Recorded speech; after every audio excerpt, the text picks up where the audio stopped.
ఓం శ్రీ మాత్రే నమః. అందరికీ నమస్కారం. ఈ రోజు మన ఛానల్లో దేవి నవరాత్రుల్లో భాగంగా 8వ రోజు అమ్మవారి అలంకారం ఏమిటో, నైవేద్యాలు ఏం సమర్పించాలో, మూలా నక్షత్రం యొక్క విశిష్టత ఏమిటో, అలాగే ఈరోజు అక్షరాభ్యాసాలు ఏ సమయంలో చేయాలో అన్న విషయాల గురించి వివరంగా ఈ వీడియో ద్వారా తెలుసుకుందాం. ఎక్కడా స్కిప్ చేయకుండా పూర్తి వీడియో చూసారని ఆశిస్తున్నాను.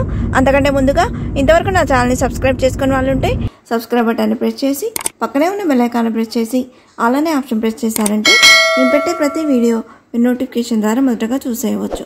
ముందుగా వీడియోలోకి వెళ్ళిపోదాం. ఈ 2025 సంవత్సరం శ్రీ విశ్వావసునామ సంవత్సరం దేవి నవరాత్రుల్లో భాగంగా 8వ రోజు అమ్మవారు మూలా నక్షత్రంలో సరస్వతి దేవి అలంకరణలో అమ్మవారు భక్తులకు దర్శనమిస్తుంది. దేవి నవరాత్రుల్లో మూలా నక్షత్రం అనేది సెప్టెంబర్ 28 ఆదివారం రాత్రి 1:16 నుండి సెప్టెంబర్ 29 సోమవారం రాత్రి 3:38 వరకు ఉందండి.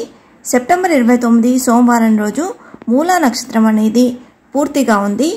కాబట్టి ఈ 2025 సంవత్సరం దేవి నవరాత్రుల్లో సరస్వతి పూజా తేదీ అనేది సెప్టెంబర్ 29 సోమవారం రోజుగా నిర్ణయించారు.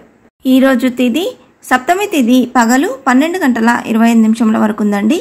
తదుపరి అష్టమి తిథి అనేది ప్రారంభమవుతుంది. ఈ రోజు అక్షరాభ్యాసం చేసుకునే శుభ సమయం అనేది మూలా నక్షత్రం ఏ సమయం వరకు ఉందో ఆ సమయంలో, అంటే ఈ రోజు పూర్తిగా మూలా నక్షత్రం అనేది ఉన్నదండి. కాబట్టి ఈరోజు ఎప్పుడైనా అక్షరాభ్యాసం అనేది చేసుకోవచ్చు.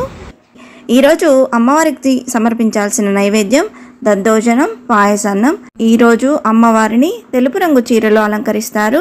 అమ్మవారిని తెల్లని పువ్వులు, మారేడు దళాలతో ఈరోజు అభిషేకిస్తారు.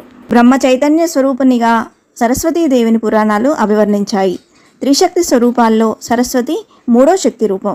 సంగీత సాహిత్యాలకు అధిష్టాన దేవత. ఈ తల్లిని ఆరాధించడం వల్ల బుద్ధి, వికాసం, విద్యాలాభం కలుగుతాయని పండితులు చెప్తున్నారు.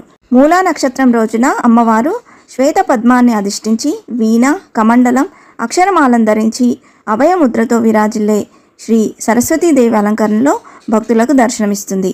ఈ దేవికున్న అనేక నామాలలో శ్రీ శారదాదేవి అతి విశిష్టమైనది.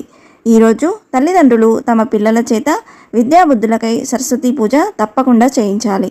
చిన్నపిల్లలకు అక్షరాభ్యాసం కూడా చేస్తారు. సరస్వతీదేవికి ఇష్టమైన వర్ణం తెలుపు. సరస్వతీదేవి చదువులనే కాదు సర్వశక్తి సామర్థ్యాలను తన భక్తులకు ప్రసాదిస్తుందని దేవి భాగవతం వివరిస్తుంది. అమ్మవారిని మనసారా స్తుతిస్తే భక్తుల అజ్ఞాన తిమిరాలను తొలగించి వారి హృదయాల్లో జ్ఞానజ్యోతులను ప్రకాశింపజేస్తుంది. వాక్శక్తిని, స్ఫూర్తిని ప్రసాదిస్తుంది. సరస్వతీదేవి త్రిశక్తి రూపాల్లో 3వ రూపం. దేవి నవరాత్రుల్లో చివరి 3 రాత్రులు చేసే త్రిరాత్ర వ్రతం ఈ రోజే ప్రారంభిస్తారని పండితులు చెప్తున్నారు. ఈ రోజు సరస్వతి స్తోత్ర పారాయణం చేస్తే ఎంతో మేలు కలుగుతుంది. ఈ రోజు విశేషంగా చిన్నపిల్లలకు అక్షరాభ్యాసం చేస్తారు. అలాగే ఈరోజు పుస్తకాలు దానం చేస్తే విద్యా ప్రాప్తి కలుగుతుందని నమ్మకం. ఇంతే ఫ్రెండ్స్, ఈ వీడియో మీకు నచ్చిందని ఆశిస్తున్నాను. ఇలాంటి ఇంట్రెస్టింగ్ వీడియోస్ కోసం please subscribe my channel and press the bell icon. అలాగే లైక్ చేయండి, షేర్ చేయండి. మీకు ఏమైనా సందేహం ఉంటే నా కమెంట్ బాక్స్లో పోస్ట్ చేయండి. మరొక మంచి వీడియోతో మీ ముందుకు వస్తాను. అంతవరకు సెలవు. సర్వేజన సుఖినో భవంతు. స్వస్తి.